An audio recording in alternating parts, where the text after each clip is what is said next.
കഴിഞ്ഞ കുറച്ച് നാളുകളായി കേരളത്തിലെ മാധ്യമങ്ങളിൽ നിറഞ്ഞു നിന്ന വാർത്തയുണ്ട്. അപ്പോഴേ പറഞ്ഞതാണ് ഇത് തിരിച്ചടിക്കും എന്ന്. എന്നാൽ UDF നേതാക്കൾ അത് ഏറ്റുപിടിക്കുകയും മാധ്യമങ്ങൾക്ക് പിറകെ പോവുകയും ചെയ്തു. പ്രതിപക്ഷ നേതാവ് VD സതീശൻ ഉൾപ്പെടെയുള്ള UDF നേതാക്കൾ വലിയ ആവേശത്തോടു കൂടിയാണ് രംഗത്ത് വന്നത് എന്നുകൂടി ഓർക്കണം.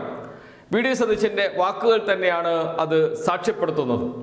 ഡാറ്റ എന്ന് പറയുന്നത് വിലപ്പെട്ട സ്വത്താണ്. അത് അറിയാത്തവരാണോ മുഖ്യമന്ത്രിയുടെ ഓഫീസിൽ ഇരിക്കുന്നത്? CPM നേതൃത്വത്തിനും മുഖ്യമന്ത്രിക്കും പങ്കുണ്ട് ഈ ഡാറ്റ ചോർച്ചയിൽ. ഗൗരവതരമായ കാര്യമാണ്. വലിയ കുറ്റമാണ് സംസ്ഥാന സർക്കാർ ചെയ്തിരിക്കുന്നത്. ഡാറ്റകൾ മറച്ചു വിൽക്കുക, ജീവനക്കാരുടെ ജനങ്ങളുടെ സ്വകാര്യതയിലേക്കുള്ള കടന്നുകയറ്റമാണ്. ഇതൊക്കെയാണ് പ്രതിപക്ഷ നേതാവ് VD സതീശൻ പറയുന്നത്. കോടതിയും ആദ്യഘട്ടത്തിൽ സർക്കാരിനെതിരെ ചില പരാമർശങ്ങൾ നടത്തിയിരുന്നു. അപ്പോഴൊക്കെ വലിയ ആവേശത്തോടെ നമ്മുടെ മാധ്യമങ്ങൾ ഒന്നാം പേജിൽ ഒന്നാം വാർത്തയായും ബ്രേക്കിംഗ് ന്യൂസുകളായും അത് കൊടുക്കുകയും ചെയ്തിരുന്നു. അന്തിച്ചർച്ചകൾ വരെ നടത്തിയിരുന്നു. ഏഷ്യാനെറ്റ് ന്യൂസാണ് ഏറ്റവും കൂടുതൽ അന്തിച്ചർച്ച നടത്തിയത്. ഡാറ്റ മോഷണം സർക്കാർ നടത്തി എന്ന് പറഞ്ഞുകൊണ്ട് അന്ന് തന്നെ ഒരു കാര്യം സർക്കാർ വ്യക്തമാക്കിയിരുന്നു: സർക്കാരിൻ്റെ ഡാറ്റ സർക്കാരിൻ്റെ ആവശ്യത്തിന് ഉപയോഗിക്കുന്നു. ഇതിൽ എന്താണ് തെറ്റ്? കേന്ദ്ര സർക്കാരും ഇതുപോലെ സന്ദേശങ്ങൾ അയക്കാറില്ലേ? ഈ ചോദ്യം ചോദിച്ചു കൊണ്ടിരുന്നു. പക്ഷെ അതൊന്നും നമ്മുടെ മാധ്യമങ്ങൾ മുഖവിലക്കെടുത്തില്ല. ഇതാ കോടതി സർക്കാരിനെതിരെ രൂക്ഷ വിമർശനവുമായി രംഗത്ത് വരാൻ പോകുന്നു, സർക്കാരിനെ അടിക്കാൻ പോകുന്നു. ഇതായിരിക്കും ഏറ്റവും പ്രധാനപ്പെട്ട തെരഞ്ഞെടുപ്പ് വിഷയം, അജണ്ട എന്നൊക്കെയാണ് നമ്മുടെ മാധ്യമങ്ങളും UDF നേതാക്കളും പറഞ്ഞിരുന്നത്. എന്നാൽ ഇപ്പോഴെന്തായി? എല്ലാം തകർന്ന് തരിപ്പണമാകുക മാത്രമല്ല, സർക്കാരിന് നല്ല സർട്ടിഫിക്കറ്റും നൽകി ഹൈക്കോടതി പറഞ്ഞു നല്ല നടപടിയാണ്, നല്ല സർക്കാരിൻ്റെ ലക്ഷണമാണ് സന്ദേശങ്ങൾ ജീവനക്കാർക്ക് ജനങ്ങൾക്ക് കൈമാറുക എന്നത്. സർക്കാരിൻ്റെ പ്രവർത്തനങ്ങൾ, സർക്കാർ ചെയ്യുന്ന കാര്യങ്ങൾ, സർക്കാരിൻ്റെ നിർദ്ദേശങ്ങൾ, സർക്കാരിൻ്റെ അഭിപ്രായങ്ങൾ അത് ജനങ്ങളുടെ ജീവനക്കാരുടെ മൊബൈലിലേക്ക് എത്തുക, അവരുടെ കയ്യിലേക്ക് എത്തുക എന്നത് നല്ല കാര്യമാണ്. നല്ല ഗവേണൻസിൻ്റെ എന്ന് വെച്ചാൽ ഭരണത്തിൻ്റെ ലക്ഷണമാണ് അത് എന്നുകൂടി പറഞ്ഞു വെച്ചു. കേരളത്തിലെ പിണറായി സർക്കാർ വളരെ നല്ല സർക്കാരാണ് എന്ന് പരോക്ഷമായി സമ്മതിച്ചു ഹൈക്കോടതി. അതാണ് UDFന് ഏറ്റവും വലിയ തിരിച്ചടി.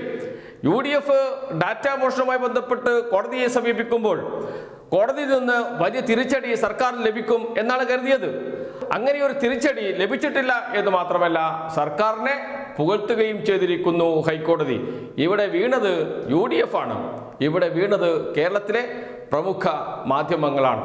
ഡാറ്റാ മോഷണം വലിയ രാഷ്ട്രീയ ചർച്ചയാക്കി കൊണ്ടുവന്ന കേരളത്തിലെ പ്രമുഖ മാധ്യമങ്ങൾ, മലയാള മനോരമയുണ്ട്, മാതൃഭൂമിയുണ്ട്, ചാനലുണ്ട്, പ്രത്യേകിച്ച് ഏഷ്യാനെറ്റ് പോലെയുള്ള ന്യൂസ് ചാനലുകളുണ്ട്. ഇവരെല്ലാം ജനങ്ങളോട് മാപ്പ് പറയണം, അതല്ലെങ്കിൽ തെറ്റുപറ്റിപ്പോയി എങ്കിലും അന്തിച്ചർച്ചയിൽ ആങ്കർ വന്ന് ഒന്ന് പറഞ്ഞു പോകേണ്ടതുണ്ട്.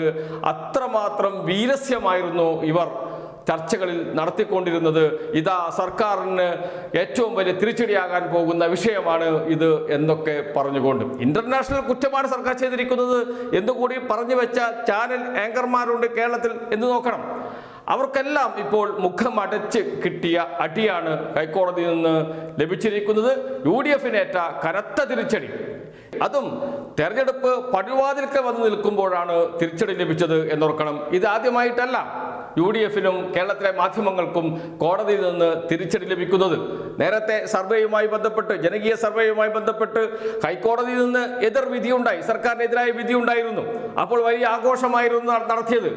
പിന്നീട് സുപ്രീം കോടതി ഹൈക്കോടതി വിധി സ്റ്റേ ചെയ്യുകയും എന്താണ് തെറ്റുള്ളത്, സർക്കാരിൻ്റെ കാര്യങ്ങൾ ജനങ്ങളോട് സംസാരിക്കുകയും ജനങ്ങളിൽ നിന്ന് അഭിപ്രായം സ്വീകരിക്കുകയും ചെയ്യുന്നത് നല്ല കാര്യമല്ലേ എന്ന് സുപ്രീം കോടതി പറഞ്ഞു വെക്കുകയും ചെയ്തത് നാം കണ്ടതാണ്. സുപ്രീം കോടതിയിൽ നിന്നായിരുന്നു ജനകീയ സർവേ വിഷയത്തിൽ UDFന്, കോൺഗ്രസിന്, കേരളത്തിലെ മാധ്യമങ്ങൾക്ക് തിരിച്ചടി നേരിട്ടതെങ്കിൽ ഇപ്പോഴിതാ ഹൈക്കോടതിയിൽ നിന്ന് തന്നെ, ഇനി മുകളിലേക്ക് പോകേണ്ട, ഹൈക്കോടതിയിൽ നിന്ന് തന്നെ വലിയ തിരിച്ചടിയാണ് ലഭിച്ചിരിക്കുന്നത് കേരളത്തിലെ മാധ്യമങ്ങൾക്കും UDFനും.